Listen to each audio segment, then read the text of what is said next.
Hello నమస్తే, నేను Ashok. Andhra Pradesh PCC అధ్యక్షురాలు వైఎస్ షర్మిల గారు కొన్ని కీలక వ్యాఖ్యలు చేస్తూ వచ్చారు. ఇటీవల ఆమె ఎక్స్ ఖాతా వేదికగా ఒక ట్వీట్ చేస్తూ వచ్చారు.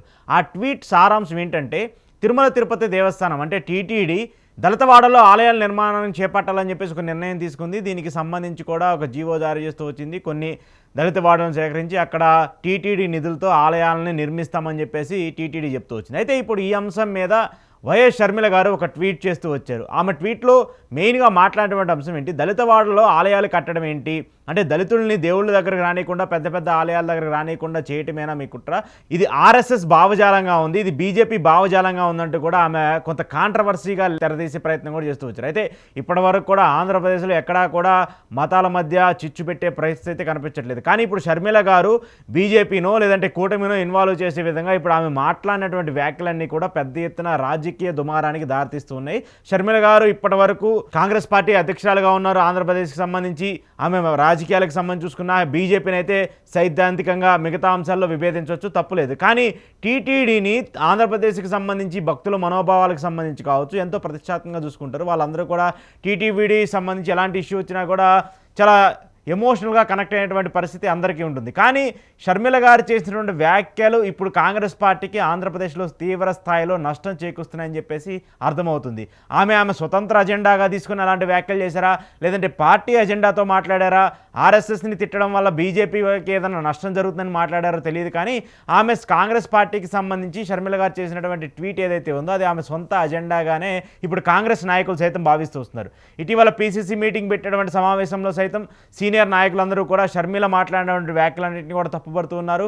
ఆమె చేసినటువంటి వ్యాఖ్యల వల్ల హిందూ ఓట్ బ్యాంకు కాంగ్రెస్కి దూరం అయ్యే అవకాశం ఉంటుందంటూ కూడా మాట్లాడుతూ వస్తున్నారు. ఇప్పటికే దేశవ్యాప్తంగా చూసుకుంటే ఇటు బీజేపీ హిందుత్వాన్ని ప్రోత్సహిస్తూ వస్తుంటే కాంగ్రెస్ మాత్రం మేము సెక్యులర్ పార్టీ అంటూ కూడా వాళ్ళు మాట్లాడుతూ వస్తున్నారు. సో రెండు భిన్న పద్ధతులు వెళ్ళేటువంటి రాజకీయ పార్టీలు. సో ఇప్పుడు అలాంటి నేపథ్యంలో షర్మిల గారు చేసినటువంటి వ్యాఖ్యలు ఎవరిని టార్గెట్ చేయడానికి మాట్లాడిందంటూ కూడా మాట్లాడుతూ వస్తున్నారు. ఇది ఏ రాజకీయ పార్టీ లబ్ధి చేకూర్చడానికి అనేటువంటి ఒక ప్రక్రియ కూడా ఇప్పుడు ఆంధ్రప్రదేశ్ రాజకీయాల్లో కనిపిస్తూ వస్తుంది. అయితే ఇక్కడ నేను కొన్ని ఉదాహరణలు మీకు కోట్ చేయదలుచుకుంటూ ఉన్నాను. గతంలో అంటే టీటీడీకి సంబంధించి టీటీడీ ప్రత్యేక బోర్డు ఏర్పాటు అయిన దగ్గర నుంచి టీటీడీకి సంబంధించి వచ్చేటువంటి కానుకల ద్వారా కావచ్చు, లేదంటే ఇతరులు ఇచ్చేటువంటి స్వామివారికి ఇచ్చేటువంటి కైంకర్యాల ద్వారా కావచ్చు, లేదంటే వాళ్ళకి ఇచ్చేటువంటి స్వామివారికి ఇచ్చే కానుకలన్నింటినీ కూడా సేకరించి టీటీడీకి సంబంధించి ప్రత్యేక నిధి ద్వారా బ్యాంకుల్లోనో ఇతరత్రాల ద్వారా అక్కడ డిపాజిట్లు చేస్తూ పెడుతూ ఉంటారు. వాటన్నిటికి సంబంధించి టీటీడీ అభివృద్ధి పనుల కోసం, తిరుమలకు సంబంధించిన పనుల కోసం, అలాగే భక్తులకు సంబంధించిన సౌకర్యాల కోసం ఇప్పటివరకు టీటీడీ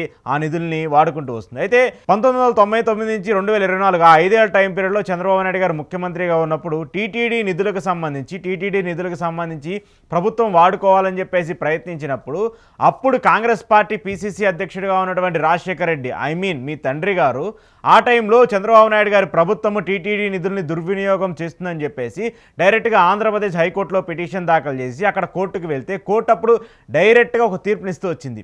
ఈ డబ్బులు ఏదైతే ఉన్నాయో, స్వామివారికి భక్తులు ఇచ్చినటువంటి కానుకలు ఏవైతే ఉన్నాయో ఆ కానుకలకు సంబంధించిన డబ్బులన్నింటినీ కూడా టీటీడీకి సంబంధించిన పనుల కోసం మాత్రమే మీరు ఉపయోగించుకోవాలి, మిగతా ఏ ప్రయత్నాల కోసమో లేదంటే మిగతా అవసరాల కోసమో ఉపయోగించుకోవడానికి లేదు అంటూ కూడా అప్పటి హైకోర్టు తీర్పునిస్తూ వచ్చింది.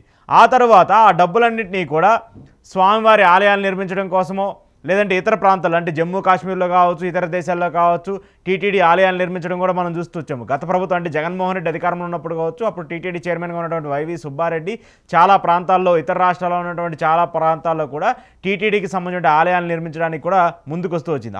అంతకుముందు కూడా కాంగ్రెస్ పార్టీ అధికారంలో ఉన్నప్పుడు అంటే 2009లో కావచ్చు, 2014 ఆ టైం పీరియడ్లో కావచ్చు, 2004 తర్వాత కావచ్చు, రాజశేఖర రెడ్డి గారి ముఖ్యమంత్రిగా ఉన్న టైంలో కూడా ఆలయాలను కూడా నిర్మిస్తూ వచ్చింది అప్పుడు టీటీడీకి సంబంధించి. సో మరి అప్పుడు టీటీడీ తీసుకున్నటువంటి నిర్ణయాన్ని అంటే కాంగ్రెస్ పార్టీ తీసుకున్నటువంటి నిర్ణయాన్ని మీరు వ్యతిరేకంగా మాట్లాడుతూ వస్తున్నారా? కాంగ్రెస్ పార్టీ నిర్ణయాన్ని మీరు శిరసా వహించడం లేదా? ఇది మీరు సొంత నిర్ణయంగా చూడాలా? మరొక ఉదాహరణ ఏంటంటే టీటీడీకి సంబంధించి రాజశేఖర రెడ్డి గారు ముఖ్యమంత్రిగా ఉన్నప్పుడు అప్పుడు ఆయన ఒక చారిత్రాత్మక నిర్ణయం తీసుకున్నారు.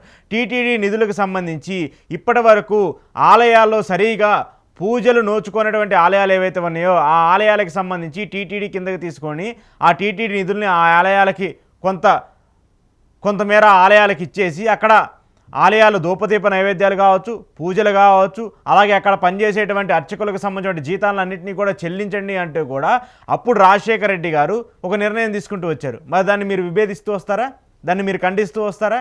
అప్పుడు తీసుకున్న ఆ నిర్ణయం కూడా కాంగ్రెస్ పార్టీయే కదా, అప్పుడు తీసుకున్నటువంటి ఆ నిర్ణయం కూడా మీ తండ్రి రాజశేఖర రెడ్డి గారే కదా, మీరు కూడా దాన్ని ఖండిస్తూ వస్తారా?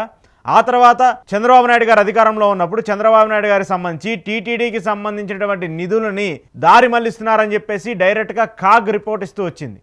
ఆ కాగ్ రిపోర్ట్ని కూడా నేను మీకు చూపిస్తాను. ఆ కాగ్ రిపోర్ట్లో క్లియర్గా మెన్షన్ చేసుకుంటూ వచ్చింది ఏంటంటే టీటీడీ నిధులకు సంబంధించి దారి మళ్లింపు జరిగిందని చెప్పేసి డైరెక్ట్గా సాక్షాత్ కాగ్ రిపోర్ట్ ఇస్తే అప్పుడు చంద్రబాబు నాయుడు గారి మీద విపరీతమైనటువంటి ఆరోపణలు వస్తూ వచ్చాయి. మరి దాని మీద అప్పుడు కాంగ్రెస్ పార్టీ స్టాండ్ తీసుకొని కొట్లాడుతూ వచ్చింది. కాంగ్రెస్ పార్టీ అప్పుడు చంద్రబాబు నాయుడు గారు ముఖ్యమంత్రిగా ఉన్నటువంటి నేపథ్యంలో ఆయన తీసుకున్నటువంటి నిర్ణయాన్ని తప్పుపడుతూ వస్తుంది. అసలు మీరు తిరుమలకు సంబంధించిన నిధులను ఎలా దారి మళ్లిస్తారు, వాటిని ఎలా ఉపయోగించుకుంటారు, ఎలా వాడతారంటూ కూడా అప్పుడు పెద్ద ఎత్తున కాంగ్రెస్ పార్టీ పోరాటం చేస్తూ వచ్చింది. సో అలాంటి కాంగ్రెస్ పార్టీకి భిన్నంగా ఈరోజు మీరు చేసినటువంటి వ్యాఖ్యల్ని ప్రజలు ఎలా చూడాలి?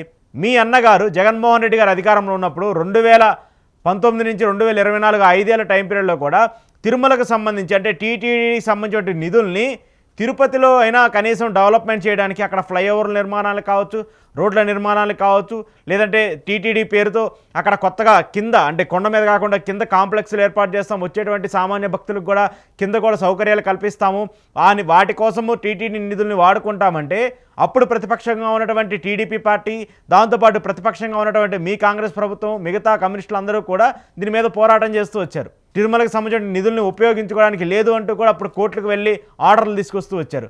మరి దాని మీద మీ పోరాటం ఏమైపోయింది? అప్పుడు మరి కాంగ్రెస్ పార్టీ పోరాటం చేస్తూ వచ్చింది కదా, దీనికి ఇప్పుడు ఏంటి సంబంధము?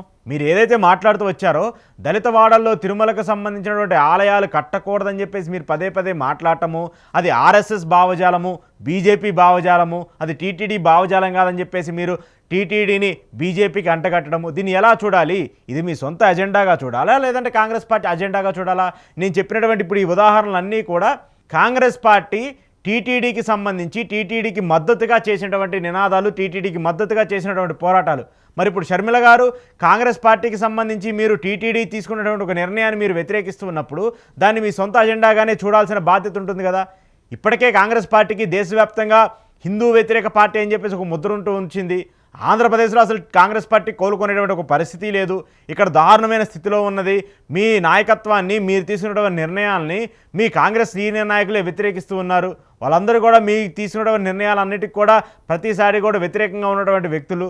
దాంతోపాటు రాహుల్ గాంధీ గారికి సంబంధించి దీని మీద ఒక పునరాలోచన చేయాలి. ఎందుకంటే కాంగ్రెస్కి సంబంధించి షర్మిల గారు ఆంధ్రప్రదేశ్లో టీటీడీకి అనేటువంటి ఒక ప్రతిష్టాత్మకమైన దేవస్థానానికి సంబంధించి ఆ బోర్డు తీసుకున్నటువంటి నిర్ణయాన్ని దాన్ని ఆర్ఎస్ఎస్ భావజాలం అంటూ మాట్లాడినటువంటి ఒక వ్యక్తికి సంబంధించినటువంటి నిర్ణయాల మీద కాంగ్రెస్ పార్టీ దానికి సపోర్ట్ చేసిందంటే ఆంధ్రప్రదేశ్లో హిందువుల ఓట్లు మీకు పడే అవకాశం ఉండదు. నాట్ ఓన్లీ ఆంధ్రప్రదేశ్, తిరుమలకు సంబంధించినటువంటి వైభవాన్ని కొలిచేటువంటి ప్రతి భారతీయుడు కూడా దీన్ని స్వాగతిస్తూ వస్తాడు. ప్రతి భారతీయుడు కూడా దీన్ని ఆకాంక్షిస్తాడు.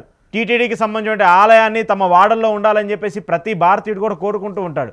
అలాంటిది తిరుమల తిరుపతి దేవస్థానం అలాంటి ఒక నిర్ణయం తీసుకుంటే దానికి వ్యతిరేకంగా మీ అధ్యక్షురాలు చేసినటువంటి వ్యాఖ్యల్ని రాహుల్ గాంధీ గారు మీరు సమర్థిస్తారా? హిందువుల ఓట్లు మాకు వద్దు అని చెప్పేసి మీరు నిర్ణయం తీసుకుంటారా? లేదంటే మీరు ఈ విషయం మీద ఖచ్చితంగా సిడబ్ల్యూసి కావచ్చు, లేదంటే కాంగ్రెస్ అధిష్టానం కావచ్చు, దీని మీద ఒక నిర్ణయం తీసుకోవాలి, దీని మీద ఒక ప్రకటన చేయాలి.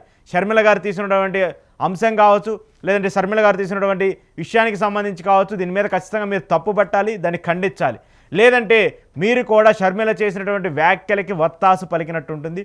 మీరు కూడా షర్మిల గారు చేసినటువంటి ట్వీట్కి కౌంటర్ ఇవ్వకపోతే మీరందరూ కూడా హిందువుల ఓట్లు వద్దనేటువంటి ఒక ప్రక్రియకు కూడా దారి తీసేటువంటి ఒక అంశం ఉంటుంది. ఆంధ్రప్రదేశ్లో ఇప్పటివరకు అయితే కులాల మధ్య కుంపట్లు చూసాము, పార్టీల మధ్య కుంపట్లు చూసాం, కానీ ఇప్పటివరకు మతాల మధ్య కుంపట్లు అయితే ఇంతవరకు చూడలేదు.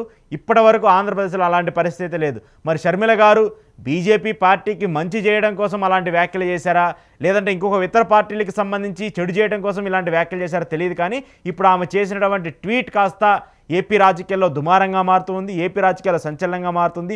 టీటీడీ ఎప్పటి నుంచో చేస్తున్నటువంటి కొన్ని పనులకు సంబంధించి, టీటీడీ ఎప్పటి నుంచో నిర్మిస్తున్నటువంటి ఆలయాలకు సంబంధించిన అంశం మీద ఆమె ఇప్పుడు మేల్కొని దళితవాడల్లో మేము ఆలయాలు నిర్మిస్తామంటే దాన్ని తప్పుపట్టడము, దాన్ని ఆర్ఎస్ఎస్ భావజాలం అంటూ కూడా ఆమె మాట్లాడినటువంటి వ్యాఖ్యలు ఖచ్చితంగా ఇప్పుడు కాంగ్రెస్ పార్టీ కూడా తప్పుపడుతుంది, కాంగ్రెస్ సీనియర్ నాయకులందరూ కూడా తప్పుపడుతున్నారు. మరి దీని మీద కాంగ్రెస్ అధిష్టానం సీరియస్గా దృష్టి పెట్టాలి, సీరియస్గా ఒక నిర్ణయం తీసుకొని ఆ వ్యాఖ్యలు తప్పు అని చెప్పేసి ఖండించే ప్రయత్నం చేయాలి. దాంతోపాటు ఏదైతే కాంగ్రెస్ షర్మిల గారికి సొంత ఎజెండాతో వెళ్తున్నటువంటి ధోరణి ఉందో ఆ సొంత ఎజెండాని కరెక్ట్ చేసే పరిస్థితిలో రాహుల్ గాంధీ గారు ఉండాలి, దాంతోపాటు సిడబ్ల్యూసీ ఉండాలి. అలా లేకపోతే మాత్రము ఇప్పటికే ఆంధ్రప్రదేశ్లో కాంగ్రెస్ పార్టీ కనీస ఓట్ బ్యాంక్ కూడా లేనటువంటి పరిస్థితికి వచ్చేసింది.